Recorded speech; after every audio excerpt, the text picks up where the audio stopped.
Kom ons bid as 'n gemeente saam. Hemelvader, groot is u genade vir elkeen van ons, dat ons vandag nog hier kan wees. Ons besef dat in 'n oogwink, as u hand en die oog van ons af sou afhaal, sal ons net ophou bestaan. U hou ons in stand. Deur die eeue heen het u liefde vir ons en vir al ons geliefdes betoon. Met u sterwe aan 'n kruis en die opstanding uit die dood, het u vir ons 'n ewige geskenk gegee, wat ons dikwels te klein ag, te min aan dink. En Here, ons moet kom bely vanmôre dat ons baie keer so besig raak met ons aardse dinge, dat hierdie hemelse skat vir ons baie keer in die mis verdwyn. Vanmôre wil ons graag vra dat u ons weer net sal fokus op daardie belangrikste dinge wat u graag van elkeen van u kinders wil sien. Kom praat met ons. Ons wil graag hoor wat u sê en ons wil graag dat u deur u gees ons gedagtes sal kom vorm. Ons besef dat 'n mens se manier van dink oor die teks en hoe die preek na ons toe gaan kom, dat dit is nie regtig waaroor dit gaan nie. Dit gaan daaroor dat u hierdie woorde gebruik en dat u gees hierdie woorde gebruik om ons lewens te vorm. En daarmee is ons elkeen uniek. Ons elkeen het ons eie wêreld en ons eie dinge waarmee ons besig is, en ons wil vra dat u weer die wonderwerk sal laat gebeur, dat u met 'n klomp mense op verskillende maniere sal praat, terwyl een persoon gesels. Here, daarom wil ons kom vra dat al die dinge wat moontlik ons aandag kan aftrek, dat u dit net vir 'n oomblik eenkant vir ons sal plaas, sodat ons kan fokus op dit wat u graag met ons wil doen. En daarom kom vra ons, o Heilige Gees, kom praat hier in ons gedagtes, deur ons ore, met ons, sodat ons lewe kan vorm, soos wat u dit graag wil hê. Laat u koninkryk kom, in die manier hoe ons vandag na u woord kyk en dit oordink. Amen. Geliefdes, ons gaan lees uit Matteus 6 vanaf vers 19 vanmôre en vanaf vers 19 tot 24. Die opskrif daar is aardse skatte of kos en klere moenie 'n prioriteit wees nie. Ons sal later by die bekommernisse kom volgende week. Nou kom ons net tot en met vers 24. Moenie vir julle hier op aarde skatte bymekaar maak waar mot en roes dit wegvreet en diewe inbreek en roof nie. Maak vir julle skatte in die hemel bymekaar waar geen mot en roes dit sal kan bykom nie en waar diewe nooit sal kan inbreek en roof nie. Onthou waar jou skat is, daar sal jou hart ook wees. Onthou hierdie vers. Onthou waar jou skat is, daar sal jou hart ook wees. Jou oog is 'n lamp vir jou liggaam. 'n Suiwer oog laat die lig instroom sodat jou binneste geheel en al lig word. Maar as jou oog vuil en sleg is, versper dit die lig en jou binneste bly geheel en al donker. As die lig wat jy gedink het jy het, in werklikheid donkerte is, hoe pikswart is jou donker dan nie? Niemand kan tegelykertyd twee baase dien nie. Hy sal of 'n renons in die een hê en van die ander een hou, of hy sal aan die een lojaal wees en die ander een geringskat. Om God en die geldgod saam te dien is onmoontlik. Ons lees tot sover. So ek net gesê, die kernteks wat ek graag vanmôre wil gebruik, onthou waar jou skat is, daar sal jou hart ook wees. Ek weet nie hoeveel van julle is lief daarvoor om in 'n pandjieswinkel te gaan rondkrap nie. Ek het 'n swak plekkie vir 'n pandjieswinkel. Wanneer ek genoeg tyd op my hande het, dan loop ek deur hulle en ek kyk na al die goed wat daar is en ek wonder wat kan ek gebruik. Gewoonlik stap ek leë hande daar uit, want ek het regtig niks nodig nie. Ek sê nou dag vir Zelna, ek het regtig niks meer nodig nie. Ek het alles wat ek wil hê. En ek kan nie dink dat daar iets is wat nou skielike behoefte gaan wees wat ek sê, ek wil dit graag hê, of ek wil geld hiervoor spaar, of ek wil dit graag koop nie. Ek is regtig genoeg. Weet nie of julle ook al daar is nie, maar ek is beslis daar. En 'n pandjieswinkel het vir my aantrekkingskrag en nou eendag toe ek weer die ingestap het, toe besef ek, 'n pandjieswinkel is 'n ding wat op 'n stadium kosbaar was vir iemand en nou nie meer is nie. Ek weet nie of jy ook so vertrek gehad het nie, ek het gehad, ons het dit nie meer nie, maar ek het vroeër jaar het ek 'n vertrek gehad, waar toe ons die kombuis oorgedoen het, ons die kombuiskaste uitgehaal, ons dit in die garage gepak. En dit was een van die wonderlikste, maar ook die swakste besluite van my lewe. Want alles wat uit die huis uitgegooi was, het ons daar gaan pak. En na 6 maande, as jy goed nou al beginne, bo op die rakke staan en oral rond staan en by begin irriteer, dan besef ek, hierdie goed word nie meer gemis in die huis nie, en dan word dit skoongemaak, op die bakkie gelaai en weggery. Het jy so vertrek waar die goed wat jy nie meer wil hê nie, maar nog te sleg voel om weg te gooi, vergaarder word? Partykeer het 'n mens 'n kas in jou huis wat dit kan doen. Is 'n paar van julle wat vir my glimlag en sê, ek weet waarvan jy praat. Ons het almal so 'n plekkie, waar ons te skaam is om die goed weg te gooi, wat ons nou nie meer wil gebruik nie. Maar na ruk, dan kom ons agter, dit word eintlik glad nie meer 'n deel van ons lewe geag nie. Ek kyk partykeer na my klerekas, en ek het hierdie beginsel na al 'n paar jaar begin toepas, as ek 'n hemp vir 2 jaar nie gedra het nie, dan moet hy gaan. Dan gaan ek hom nooit weer dra nie. En ek moet dit minder maak na 1 keer 'n jaar toe, en nie net 1 keer in 2 jaar nie. Ek dink, ons het eenvoudig te veel goed. Maar, dit is nie waaroor dit vandag in die eerste plek gaan nie. Ek het julle al voorheen vertel, en vir 'n geval daar nou 'n paar mense is wat dit nou nog nie gehoor het nie. So met die skoonmaakprosesse het ek op 'n stadium my kinders by my gehad en gesê, luister, wat van die goeders wil julle graag eendag hê? Wat moet ek beter oppas sodat julle ook waarde daaruit kan kry? En hulle antwoord was niks. Regtig pa, niks. Ek het besef dat al wat tussen my skatte en die pandjieswinkel staan, is tyd. Die dag wat ek nie meer daar is nie, sal van 'n klomp goed in my huis ontslae geraak word. En dit is ook reg so. Ons is mense wat skatte bymekaar maak. Dit is in ons gene. 'n Skat is daardie dinge wat ons hou, omdat ons sekere waarde daaraan heg. Van kleins af het sommige van ons 'n bersie gehad, wat ons saam met ons gesleep het deur die huis, en deur die tuin, en oral het die bersie saamgegaan, en later was daai bersie daar om mee te slaap. Of die pop se een oog is uit, en die arm is al 'n hele paar keer uit en weer teruggedruk, en later met 'n naald vasgewerk, maar vanaand, as daar geslaap word, en daai pop is nie daar nie, dan is dit 'n nagmerrie. En jy gaan nie slaap, voor daardie pop terug is nie. So heg ons waarde aan sekere dinge, wat vir ander mense geen waarde het nie. Ons het ook reg om daaraan waarde te heg. Sommige mense dink dat Christene is mense wat nie behoort skatte te hê nie. Maar dis glad nie wat Jesus sê nie. Jesus sê nie, jy mag nie skatte hê nie. Hy sê, jy mag nie skatte hê wat verkeerde dinge is en op 'n verkeerde plek lê in jou hart nie. Moenie jou hart verbind aan dinge wat op die aarde tot niets sal gaan nie. Dit behoort nie vir jou 'n prioriteit te wees nie. Met tyd sal dit opraak. Maar jy as mens is natuurlik heeltemal anders. Jy sal nooit vergaan nie, jy sal nooit op die ashoop gegooi word nie. Die kosbaarste dinge kan nie met die oog gesien word nie.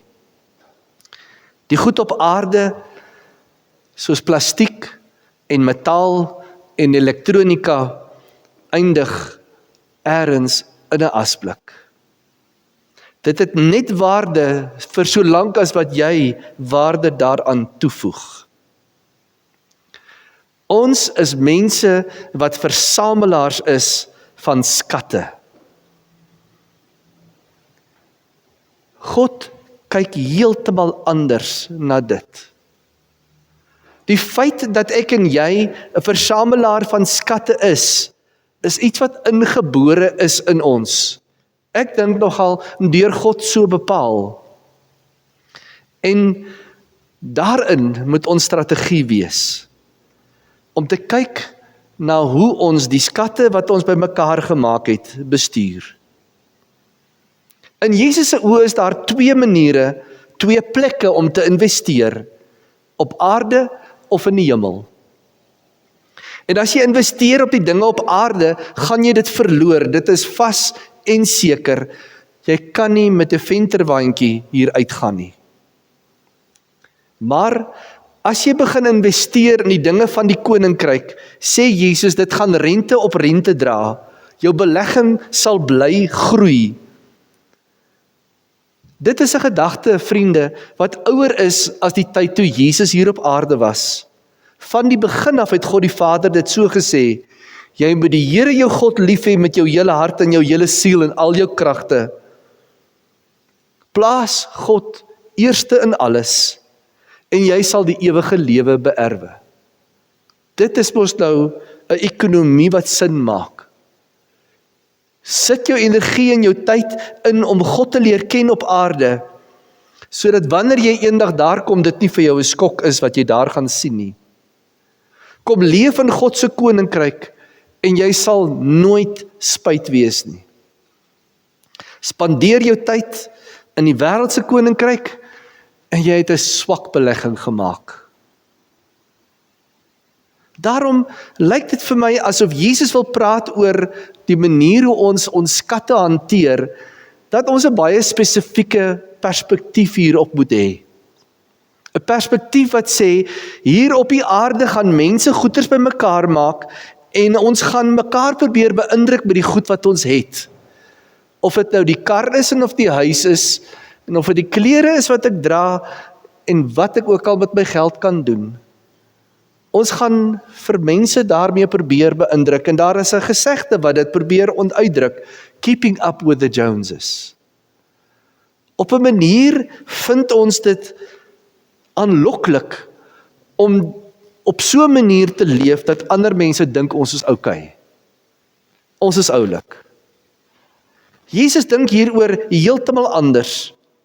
Hy sê, gee jou liefde vir God, aanbid hom, verheerlik hom. Dink oor hom as jy opstaan en as jy gaan lê, dit staan al Deuteronomium geskrywe. Bære sy woorde in jou hart soos Martha en Maria. Dank hom vir alles, gee jouself oor aan hom. Jy kan nie God te veel lief hê, aanbid of dank nie. En jy kan nooit die waarde van God in jou lewe bepaal nie. Dit is te groot om te bereken. John Ortberg vertel hierdie voorbeeld van 'n sakeman wat op reis gegaan het. Ek gaan hom so 'n klein bietjie verander, dat dit meer by ons sinne pas. Maar die sakeman het deur Suid-Afrika gereis en hy het by 'n Formule 1 hotel gaan oorslaap, omdat hy net een nag daar sou wees. Nadat hy ingeboek het, agterkom die bed is maar 'n bietjie vrot, en die dekor lyk nie vir hom na sy sin nie, en hy verlang na sy huis.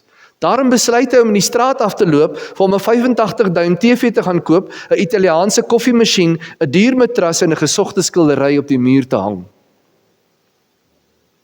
Klink dit vir jou logies? Dit is nou die grootste potjol wat 'n mens aan kan dink. Dat iemand in 'n hotelkamer dit sou gaan doen het. Hoekom? Want hy is nie meer môre daar nie. En dis presies dieselfde hoe ons moet dink ook oor wat ons doen met ons dinge. Ons is besig om goed te doen, maar oor 'n dag of 2, 3, 'n maand of 2, 3, 'n jaar of 2, 3, is ons nie meer daar nie. En dan vra 'n mens vir jouself die vraag af, moes jy nie eerder die fondse bestee het in jou ewige woning nie? Daarom moenie op aarde vir jou skatte bymekaar maak waar motte en roes dit kan vernietig nie. Jesus sê dat die oog is die lamp vir die liggaam. En die idee is dat jy as mens die waarde van dinge moet kan raak sien vir wat dit is. Gierigheid en 'n verbruikersmentaliteit en 'n honger na nog meer, 'n onwilligheid om met 'n oop hand te kyk na ander se situasie en na die wêreld om jou, maak dat my oog so gefokus word op die aardse koninkryksdinge, dat ek begin om die hemelse koninkryksdinge mis te kyk. In plaas van om te sien wat ek reeds het, wandel my oog na wat ek nog nie het nie. En so word ek en ander die mikpunt vir my geluk. Dis die donker hongerte wat die wêreld in almal van ons skep. En die advertensiewese het dit vervolmaak.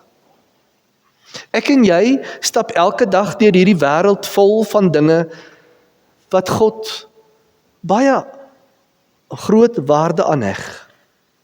Ons sit langs hulle, ons leef saam met hulle in ons huise, ons kyk en stap by hulle verby in die winkelsentrums.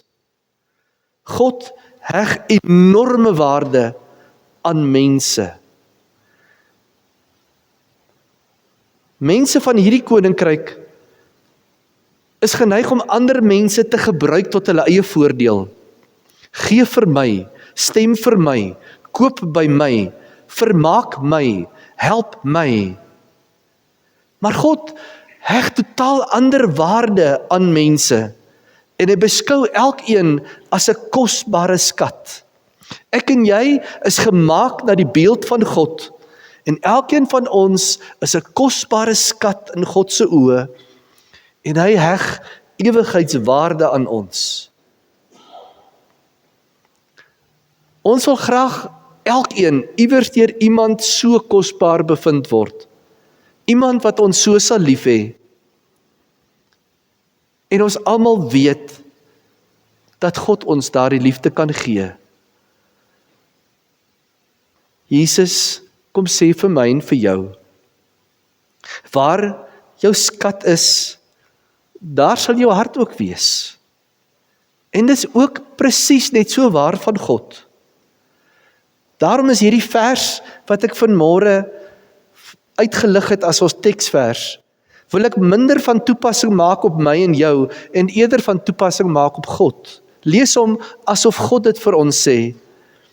Onthou, waar jou skat is, daar sal jou hart ook wees. My kind, jy is my skat hier op aarde, en my hart is by jou. Jy is vir my spesiaal.